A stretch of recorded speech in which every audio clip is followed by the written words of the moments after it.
السلام عليكم ورحمة الله وبركاته، متابعيني ومشاهديني أحلى متابعين في الدنيا. النهاردة بإذن الله هنعمل مع بعض يا جماعة طريقة الفراخ المتبلة بطريقة جميلة جدا جدا، مسلوقة طبعا، وبعدين هنتبلها بطريقة حلوة قوي قوي عشان هنشويها في الفرن بدل ما نروح لأي حد يشويها لنا ولا مش ضامنين حد. بنعملها عندنا في البيت بطريقة جامدة جدا. وشوفوا الفراخ أنا عاملاها إزاي. وطبعا الفراخ تحفه يا جماعه، شكلها جميل جدا. اللي عايز يشوف طبعا طريقه الفراخ المتبله من كل ناحيه، طبعا انا عامله لها الجرنش بتاعها هو اللازق فيها. الفراخ جميله جدا، مشويه بطريقه حلوه جدا وسهله وبسيطه وريحه تحفه، مش عايزه اقول لكم. الطاجن ده ضيف شرف معانا النهارده، ان شاء الله نعمل له حلقه مع بعضينا سوا. اعرفكم حركاته وتركاته، ده ليه حلقه ان شاء الله. اما الفراخ النهارده حلقتنا فيها. اللي عايز يعرف بقى حركاتها وتركاتها يدوس على لايك وشير ويسمي الله كده ويدخل معايا يتفرج على الحلقه كامله، وان شاء الله هيستفيد. واللي ما اشتركش يا جماعه يشترك ويفعل زر الجرس عشان يوصل له كل جديد. وتعالوا نشوف مع بعض هنعمل الفراخ ازاي. ويلا بينا نبدا النهارده بقى اكله الفراخ الجميله المشويه، ونسمي الله مع بعض واقول لكم بقى مكوناتها ايه. الفراخ المشويه في الفرن يا جماعه، مش شرط على الشوايه. نسمي الله كده ونقول بسم الله الرحمن الرحيم. انا جبت الفراخ الاول فرختين بلدي، فراخ بلدي بيضه اي حاجه بقى يعني احنا متاحه معانا. الفراخ اهم حاجه يا جماعه طبعا. نركن ده دلوقتي كده عشان هقول لكم الاول فراخ تنظيفها. في بنات كتير جدا ما بتبقاش عارفه تنظيف الفرخه، ايه الاماكن اللي ممكن تخلي لي في الشوربه ريحتها زفره ومش حلوه. احنا ممكن ان احنا ايه نبقى عارفينها. الديل بتاع الجناح ده بيتشال، والحته اللي بتبقى ورا دي، اللي ورا دي انا شايلاها، دي لازم تتشال، تبقى اسمها الترمسه، دي بتتشال. ثم مكان البيض الدهون اللي جوه دي لازم تتشال تتنضف كويس. عند الرقبه الدهون، الغدد اللي هنا، الغدد اللي حوالين الرقبه وحوالين الحصله دي لازم تتشال حلو جدا، تتغسل بميه وملح وليمون. طبعا انا هغسلها معاكم تاني برضو اهوت. تجيبوا الليمون كده ونغسله، ونجيب ملح وندعك في الفرخه جامد بالليمون والملح، ونشطفها كويس شطفتين ثلاثه. ولو نقعناها في ميه بليمون يا ريت يكون افضل زي ما انا عملت. انا غسلاها بس انا بعملها معاكم تاني بحيث يبقى احنا عارفين الخطوه النظافه الفراخ اهم حاجه. الشوربه تبقى حلوه ازاي؟ لازم العنايه بالغسيل يا جماعه، ده اهم حاجه. البنات الصغننه اللي لسه داخله المطبخ ومش عارفه تعمل ايه، هشطفها بقى. انا شطفاها اصلا بميه بملح وليمون، وانا جبت ليمونه وملح برده، ممكن نحط شويه ملح كده، ناخد شويه ملح ونعمل كده الفرخه كده ونقعد ندعك فيها كده تمام، ونشطفها شطفه حلوه وننقعها بالليمون. واجي لكم تاني بعد ما ودلوقتي غسلت الفراخ يا جماعه بسم الله ما شاء الله زي الفل بالملح والميه والليمون. في ناس بتحط خل، بس انا سمعت ان الخل بيكتر الزفاره مش بيشيل الزفاره، ده اللي سمعته. بس انا بحب قوي قوي الحاجات اللي هي الطبيعيه، اللي هي الملح والليمون والملح والليمون. ده بيبقى اكتر حاجه يعني مضمونه في الغسيل وفي النظافه. انا بستعملها بصراحه يعني. ما الخل ده حطيته اي نعم، بس يعني لما سمحت كده قلت بلاش، يعني خلينا في الحاجه الطبيعيه الليمون والملح. طبعا لازم التنظيف تماما، لازم يكون نظيف وعشان الشوربه وتبقى ريحتها حلوه. خلاص احنا عدينا الخطوه دي وشرحنا الغسيل. نيجي بقى احنا هنعلقها على الميه ماشي. هنستعمل معاها ايه التوابل؟ هنستعمل فلفل اسود، توابل اللحمه. فلفل الاسود يا جماعه عشان انا عامله فرختين، عامله معلقه كبيره. توابل اللحمه نص معلقه، بس انا اللي فرداها كده عندي. زي ما قلت لكم دايما بحط الحبهان بالفرد مش بالمجوز يعني سنه ماشي. حاطه 11 حبايه. حبهان كل ما يبقى كتير بيديها ريحه حلوه وطعم حلو. ورق لوري، مكعب ماجي، قرن فلفل اخضر. دي التوابل اللي هنستعملها لتسويه الفراخ، لسلق الفراخ. تعالوا بقى هنحط ايه؟ هنحط بصل. انا البصله يا دوبك غسلاها، هشقها نصين، وشويه توم اخضر اهو، توم عادي، كام فص توم يعني 5 6 فصوص لو كبير. صغير انا عامله شويه. طماطم، الطماطمتين 2 وقطعهم 4 ارباع كده عشان تدوب، وبالاخر انا بنشيلها واطلعها، بتدي بس تنزل الصوص بتاعها كده، البهاريز بتاعتها في قلب الشوربه، تخليها الحتت يعني طعمها جميل. لو حد مش حابب يحط طماطم مفيش مشكله. تعالوا معايا بقى على الحله بقى نشوف هنعمل ايه، ونحط طبعا الملح اساسي. نحط الفراخ، ويلا يا جماعه بقى نسمي الله ونحط الفراخ بتاعتنا الحلوه. الميه طبعا لازم تغلي، الميه بتغلي جميله اهي بتاعتنا، انا معلقه عليها. هنسمي الله بقى الاول ونحط كل التوابل بتاعتنا اللي قلت لكم عليها يا جماعه. توابل جميله جدا جدا هنحطها، وبعدين هنحط الطماطم، وبعدين البصله هنقطعها نصين يا جماعه. هي دوب بس كده نتك عليها بس كده اهي، مش ضروري ندخل للاخر، هي مع الميه هتسيب يعني. والثوم بتاعنا اهو، عشان تشوفوا. طيب الثوم بتاعنا اهو، انا حطيت شويه على حسب لو صغير او كبير. وبرده مفيش مانع ان احنا نحط شويه ملح، معلقتين ملح، يعني ايه معلقتين ونص ماشي. وبعد كده نبقى ندوقها، يعني احنا ايه شغالين هندوق الملح بتاعها، الميه الشوربه بتاعتها نشوف عايزه ملح ولا لا.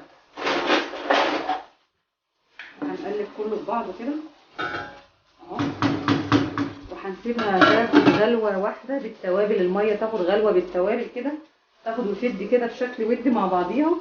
وبعد كده ان شاء الله باذن الله نحط بقى مع بعض الفراخ بتاعتنا اللي تتسلق. وانا محضره لها تتبيله تحفه يا جماعه عشان ندخلها الفرن، وعامله معاها الرز المعمر. وطبعا انا مش هقول لكم طريقه الرز المعمر، هيبقى ليها حلقه ان شاء الله مع بعضينا مخصوص للرز المعمر، بعمله بطريقه حلوه جدا جدا جدا، هنعملها مع بعض. بس الحلقه النهارده خاصه بالفراخ المشويه في الفرن، ازاي اسلقها واطلعها اشويها في الفرن. ونرجع تاني بقى لما الميه تغلي نحط الفراخ. وطبعا الميه غليت اهي يا جماعه بالتوابل اللي احنا حطيناها. هناخد بقى الفتفتين بتوعنا الحلوين ماشي، كتاكيت المقطقطين اهو. انا طبعا مكتفاها يا جماعه ومخليها زي الفل واغسلها. هنسقطها نقول بسم الله الرحمن الرحيم، بسم الله الرحمن الرحيم، ونصفيها كويس من الميه ماشي. بسم الله الرحمن الرحيم.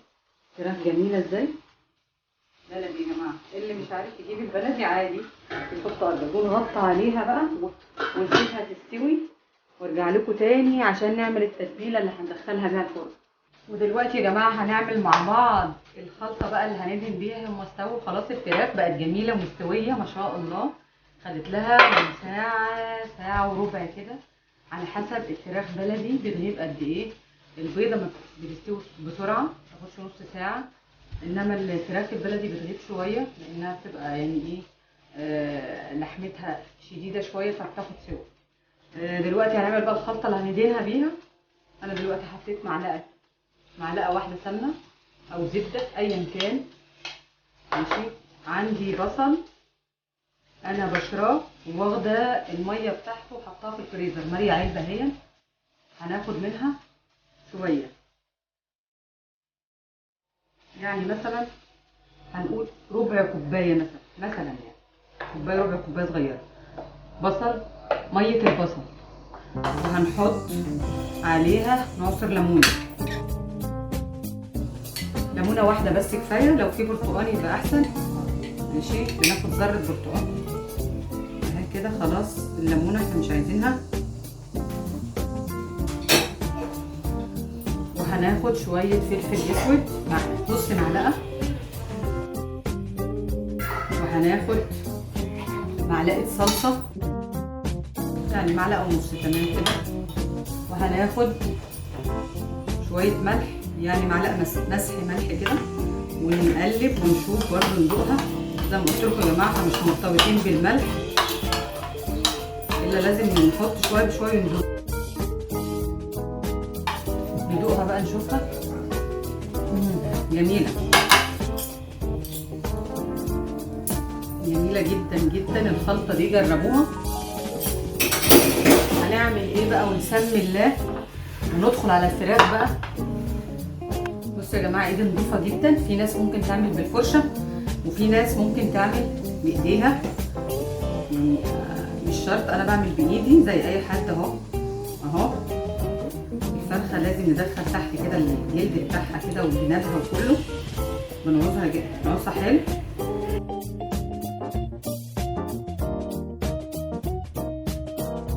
في ناس بتعمل بالفرشه بقى بايديكم على طول، تسموا الله كده وايديكم نظيفه وتكونوا غاسلينها تمام.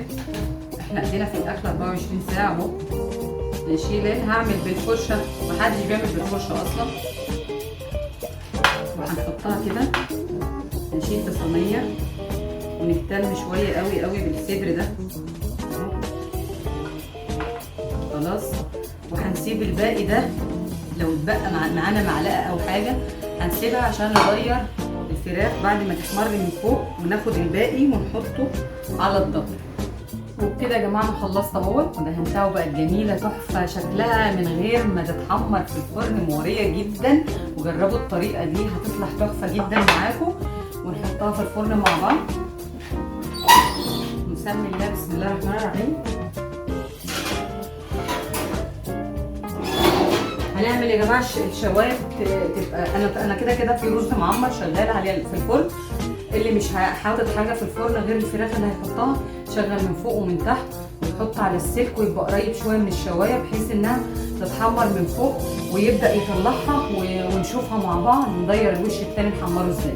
ورجعت لكم تاني بعد الفراخ ما استوت يا جماعه وبقت تحفه جنان فوق ما تتخيلوا.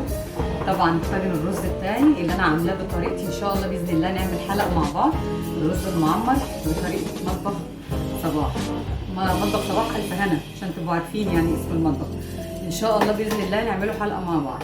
الفراخ طبعا انا عملتها وطلعتها اهي يا جماعه، شفتوا جمالها يا جماعه. طبعا هنغرفها مع بعض بقى واوريكم ازاي انا قلبتها وضيرتها الناحيه الثانيه وقمت دهناها.